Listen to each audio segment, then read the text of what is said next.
लग्नानंतर होईलच प्रेम या मालिकेच्या आजच्या भागात इथे आपण पाहत असतो की काव्या छान अशी पाडव्यासाठी रेडी झालेली असते. तितक्यातच तिथे पार्थ येतो. पार्थला पाहताच काव्या म्हणत असते, बरं झालं तुम्ही आलात. पार्थ सांगा ना मी कशी दिसते, मी छान तर दिसते ना. असं म्हटल्याबरोबर पार्थ तिच्याकडे एकदा नेहळून पाहतो आणि म्हणत असतो की पण तुम्ही छान दिसताय पण काहीतरी अपूर्ण आहे.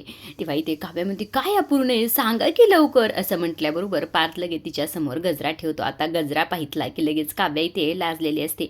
तेव्हा पार्थ म्हणतो, गेल्या वर्षी आठवतंय का, गेल्या वर्षी मी तुमच्यासाठी असाच पाडव्याला गजरा आणला होता. तेव्हा काव्या म्हणते, तुम्ही नाही ते आईने दिला होता माझ्यासाठी. तेव्हा लगेच खरं तर इथे पार्थ आणि काव्याला दोघालाही तो क्षण आठवतो, जेव्हा काव्या खरं पार्थनी तिला गजरा आणला होता. तेव्हा ती चिडचिड करत म्हणली होती की तुमची हिंमत कशी झाली आहे माझ्यासाठी गजरा वगैरे घेऊन यायची. तेव्हा पार्थ म्हटलेला असतो की हो आईनी गजरा आणलेला आहे, त्यामुळे तिला माहीत असतं की आईनीच आणलेला आहे. तेव्हा इथे पार्थ म्हणत असतो, आता खरं सांगायला खरं तर काहीच हरकत नाही. तेव्हा तुम्ही मला मनापासून नवरा मानत नव्हता, पण आता तर मानताना. खरं तर तो गजरा मीच तुमच्यासाठी आणला होता, पण आईचं नाव पुढं केलं मग तुम्ही घेतला. असंही ते पार्थनी म्हटल्याबरोबर काव्या म्हणते, ठीक आहे आता तेव्हा मानत नव्हते पण आता तर तुम्हाला मी नवरा मानते ना मनापासून, मग आता मी नक्कीच हा गजरा घालणार. तेव्हा पार्थ म्हणतो, हां हे घ्या मग. तेव्हा इथे काव्या म्हणते, घ्या म्हण काय तुम्ही माळायचा काय, आईला बोलू का आता माळायला. असं इथे म्हटल्याबरोबर पार्थ लगेच तिच्या आता केसात तो गजरा माळत आता खरं तर इथे छान असं टायटल सॉन्ग देखील लागलेलं असतं. आता इथे गजरा माळून झाल्यानंतर पार्थ काव्याला न्याहाळत असतो. दोघेही एकमेकाकडे प्रेमाने पाहत असतात. तितक्यातच खरं तर बाहेरून नंदिनीचा चिडचिड करण्याचा, फोनवर कुणाला तरी रागात बोलण्याचा त्यांना आवाज येतो. त्यामुळे त्यांचं लक्ष तिकडे जाते. आता इथे काव्या म्हणत असते, नंदिनीताई का चिडचिड करते एवढे, काय झालं असेल. असं म्हणत दोघेही धावत बाहेर येतात. आता ही नंदिनी खरं तर टेलरशी बोलत असते, कारण की तिचा ब्लाऊज तिने दिलेला असतो. तिला फुल स्लीव्ज घालायचे असतात, कारण की तिला वाटतं असतं की जीवाला मला हाफ स्लीव्जमध्ये बघायचं नाही आहे, किंवा त्यांना मी आवडणार नाही, माझे दंड वगैरे जास्त मोठे झालेत किंवा मी जाड झाल्यामुळे. ह्या सर्व प्रकरणामुळे खरं तर ती इथे चिडचिड करत असते. आता इथे काव्य आल्याबरोबर म्हणत असते, काय झालं नंदिनीताई, तू कधीपासून चिडचिड करतेस. अगं ते माझं काम आहे चिडचिड करण्याचं, काय झाले सांग बरं मला. तेव्हा इथे नंदिनी सांगत असते, अगं त्या टेलरला सांगितलं होतं मी फुल स्लीव्ज लावून दे, मात्र तो म्हणतोय आता संध्याकाळ होईल, कसं करू सांग बरं. तेव्हा इथे इकडनं पार्थ उभा राहिलेला असतो. तो म्हणत असतो, अरे मला ऐकायला येईन, असं काहीतरी बोला की दोघी. तेव्हा इथे काव्य म्हणते, पार्थ तुम्ही अजिबात मध्ये पडू नका, बायकांचं हे तुम्ही काय करा, तोंडावर बोट ठेवा आणि तिथं गपचूप सोप्यावर बसा. त्यामुळे खरं तर पार्थ तिथे गपचूप सोप्यावर बसलेला असतो तोंडावर बोट ठेवून. तेव्हा इथे काव्य म्हणत असते, अगं जाऊ दे ना नंदिनी ताई, ठीक आहे ना जाऊ दे. होत असतं गडबडीच्या वेळेस, सणासुदीचं त्यांना जास्त काम असतं, आपण पुढच्या वेळेस काय करू, जरा अगोदरच देत जाऊ म्हणजे सर्व काही वेळेत पूर्ण होत जाईल. आणि तुला कधीपासून फुल स्लीव्ज घालायचे आहेत असंही ते म्हटल्याबरोबर नंदिनी मनातच विचार करते, हिला कसं सांगू की जीवांना मी हाफ स्लीव्ज घातलं तर आवडणार नाही. हे सर्व काही ते नंदिनी मनात विचार करते. तेव्हा काव्यामध्ये, काय झालं कुठं हरवलीस. तेव्हा इथे नंदिनीला सांगायचं नसतं. तेव्हा ती म्हणते, काही नाही गं, काही नाही झालं. आता दोघी इकडे पार्थकडे पाहतात, हसायला सुरुवात करतात, कारण की पार्थ आणखी बिचारा सोप्यावर तोंडावर बोट ठेवूनच बसलेला असतो. त्यामुळे दोघीला इथे हसायला येतं. तेव्हा इथे पार्थ म्हणतात, अहो तुम्ही नंदिनी तयार का नाही झालात, मला वाटलं आमची काव्याच वेग इथे तयार होईल. तेव्हा नंदिनी म्हणते, हो मी तयार होते, तुम्ही छान तयार झालात ना दोघे, तर मी तुमचे छान असे फोटो काढते. आता इथे खरं तर नंदिनीने दोघाचे छान असे पोज वेगवेगळ्या देत फोटो काढलेले असतात. तेव्हा इथे नंदिनीला खरं आठवतं की काव्या किती स्लिम आहे, आणि जीवाचं बोलणं आठवतं की आमचा पारदादा खूप लकी आहे. असंही ते सगळं बोलणं नंदिनीला आठवत असतं. आता इथे काव्या नंदिनीला म्हणत असते, नंदिनीताई जीवा नीट तयार झालाय का बघ बरं, जा बरं, मग तुमचे देखील आपण छान असेच फोटो काढू. तेव्हा इथे नंदिनी म्हणते, हा मी बघते जाऊन. तेव्हा इथे हे दोघेही ते फोटो पाहत असतात की कशा प्रकारे आलेले आहेत. इकडे जीवावरती तयार होत असतो. आता खाली इथे काव्याकडं आणि पार्थकडं माननी आलेली असते. आता इथे काव्याला म्हणतो असतो, आता बस झालं फोटो वगैरे, चला श्रीखंडपुरी बनवायची आहे ना गेल्या वर्षी सारखी. तेव्हा इथे माननी म्हणते, अजिबात नाही काव्या, तू अजिबात श्रीखंडपुरी बनवायची नाही. त्याच वेळी खरं तर दुसऱ्या बाजूला इथे पार्थ रेडी होत असतो. नंदिनी खालनं आवाज येते, जेव्हा तुम्ही तयार झालात ना. तेव्हा लगेच मुद्दाम आता जेव्हा स्वतःचा कुर्ता वरती घेतो आणि अडकण्याचं नाटक करतो. तेव्हा इथे नंदिनी खरं तर आलेली असते. काय झालं जेव्हा तुम्हाला, असं इथे म्हणत असते. आता नंदिनी काढणारच असते, मात्र तिचे दंड वगैरे दिसतील, तिला हे सर्व काही जीवांना दाखवायचं नसतं, म्हणून ती कपाटातली शॉल घेते आणि अंगावर ओढून घेते आणि जीवाचा इथे कुर्ता खाली करते. आता कुर्ता खाली केल्याबरोबर जीवा म्हणतो, काय शॉल तू का पांघरलीस. असं इथे म्हटल्याबरोबर नंदिनी म्हणते, अहो मला जरा थंडी वाजते. तेव्हा इथे जीवा म्हणतो तू बरीच ना, म्हणजे तुला बरं वाटतंय का? मार्च महिन्यात कुणाला थंडी वाजत असते, मी तुला माझं जॉकेट देऊ का? तेव्हा इथे नंदिनी म्हणते अहो नको, मला तुमचं जॉकेट नाही येणार मला. पण मात्र जीवा ऐकत नाही. आता इथे कपाटातलं जॉकेट काढतो आणि तिला म्हणत असतो अगं ट्राय कर फक्त, येईल तुला, असं काय वेड्यासारखं. तेव्हा इथे नंदिनी म्हणते मला खरंच नकोय, मी शॉल घेतली ना.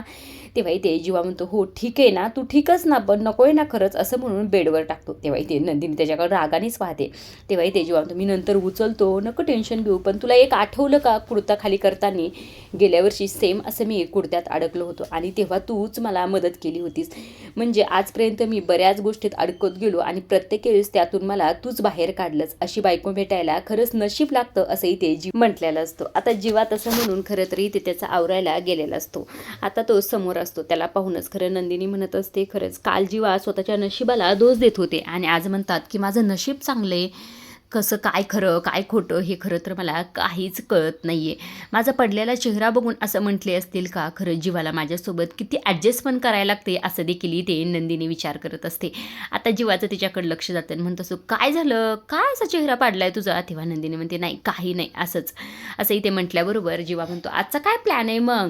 श्रीखंडपुरी तुझी आवडीची अर्धा किलो तरी संपवशील तू, आहे का नाही? असंही ते म्हटल्यावर खरं नंदिनीला थोडं वाईट वाटतं. आता इथे खाली माननी काव्या आणि पारत बसले ते माननी म्हणत असते श्रीखंडपुरी काव्या नाही बनवणार आज, आज खरं तर पार सगळा नैवेद्य बनवणार आहे. असं इथे म्हटल्याबरोबर काव्या फार खुश होते. काव्या म्हणत असते क्या बात हे, याला म्हणतात सुनेच्या बाजूने सासूने ठामपणे उभे राहणे. असं इथे या दोघींचं बोलणं ऐकल्याबरोबर तुम्ही बायकांनी माझी फिडिंग लावायची ठरवली का? नाही, आज मी किचनमध्ये जाणार नाही, पाऊल सुद्धा ठेवणार नाहीये, सणासुदीचा तरी ब्रेक दे की काय? असं इथे खरं तर पार्थ म्हटल्याबरोबर माननी म्हणत असते तुम्ही देता का बायकांना सणासुदीचा कधी ब्रेक? सतत फरमाईशी करत राहता. आज होळी तर कुरडा येतं, आज काय तर म्हणे अक्षय तृतीया, तर आज आमरस तर झालाच पाहिजे.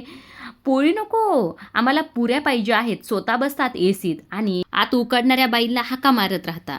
तिच्या हातचं खाता बोटं चाटत चाटत. कधीतरी तिला थँक्यू म्हणतात का? असं इथे म्हटल्याबरोबर लगेच पार्थ उठतो. थँक्यू माझ्याकडून या महाराष्ट्रातल्या जगातल्या सगळ्या स्त्रियांना थँक्यू.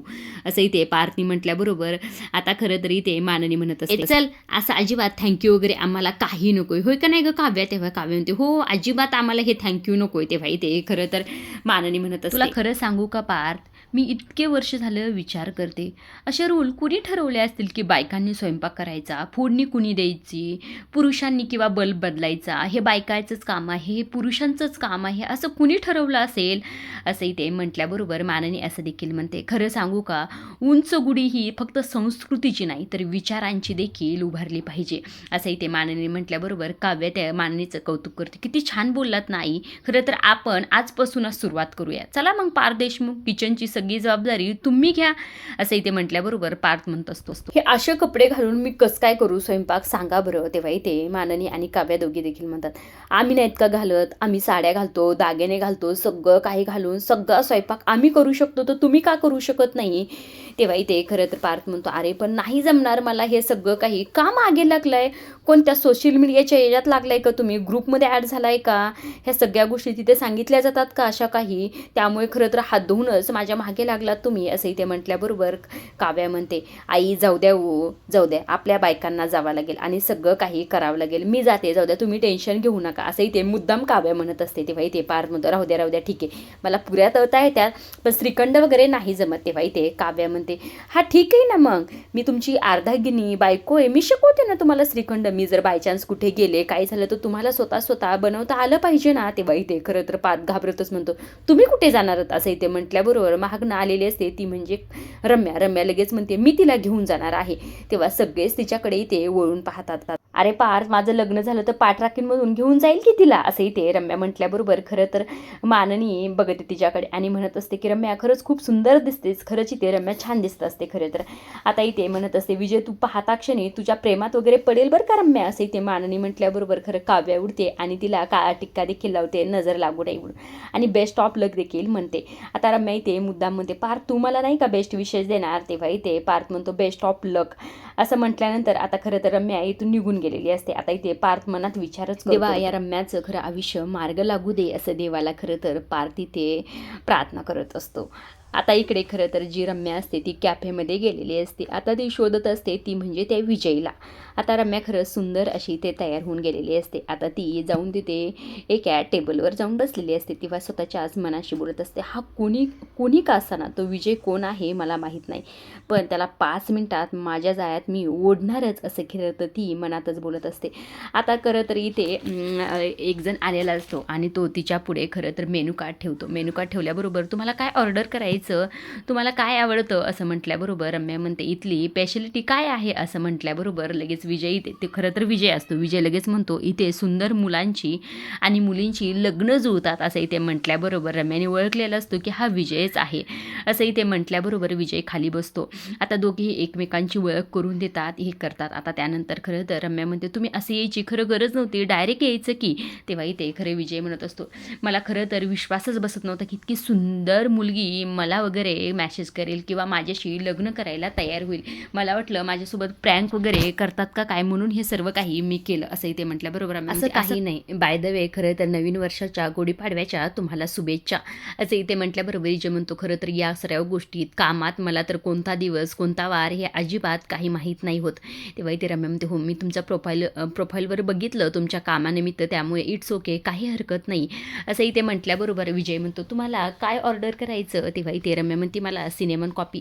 तेव्हा रम्या म्हणते तुम्हाला काय आवडतं. तेव्हा इथे खरं तर विजय म्हणतो मला ज्यूस आवडतं, खरं तर मला सगळ्या नॅचरल गोष्टी आवडतात, आर्टिफिशियल अजिबात काही आवडत नाही असं म्हटलेलं असतो. तेव्हा खरं तर विजय आता वेटरला ऑर्डर करायला गेलेला असतो. तेव्हा इथे खरं तर जी रम्या असते ती मनातच विचार करते तू सिनेमन कॉफी जरी म्हटलं असतास ना तरी तुझ्यासोबत मी कधीच पिले नसते.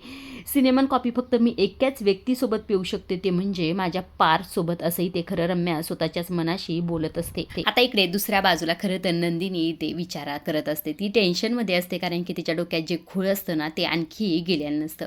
आता इथे माननी आलेली असते. माननी खरं तर नंदिनीला असं नाराज बघून म्हणत असते काय झालं, काही प्रॉब्लेम आहे का. तेव्हा इथे नंदिनी म्हणते काही नाही हो आई, असंच मी नंतर सांगते की तुम्हाला. तेव्हा इथे खरं माननी म्हणते नंतर कशाला, आत्ता सांगून टाक. तेव्हा नंदिनी म्हणते काही नाही हो, एवढं विशेष काही नाही झालं मला. आता तितक्यातच खरं तर इकडनं काव्याने ह्या दोघीला आवाज दिलेला असतो. आता त्या दोघी लगबगीने इकडे आलेल्या असतात. तेव्हा इथे खरं तर जो जीवा असतो तो इथे पार्थला म्हणत असतो बडे भैया आपली आनंदाची सुखाची गोडी एकदम दिमाकात उभी बरं का. तेव्हा इथे पार्थ म्हणतो प्रेमाची देखील, असं इथे म्हटलेलं असतो. आता ह्या दोघींना उशीर झाल्यामुळे पार्थ म्हणतो असतो काय किती उशीर झालाय. तेव्हा मानन म्हणते कशाची गडबड असते रे तुम्हाला दोघांना, असं इथे म्हटलेले असते.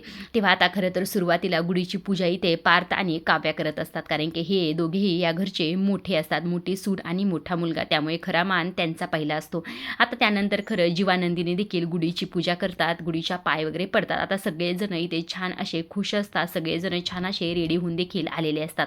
आजच्या पुरतं अशा डेली मालिका जर तुम्हाला पाहायला आवडत असतील, ऐकायला आवडत असतील तर आपल्या चॅनलला जरूर सबस्क्राईब करा आणि तोपर्यंत पाहत राहा लग्नानंतर होईलच प्रेम. आणि ह्या मालिकेचा पुढील भाग देखील पाहायला अजिबातच विसरू नका. धन्यवाद.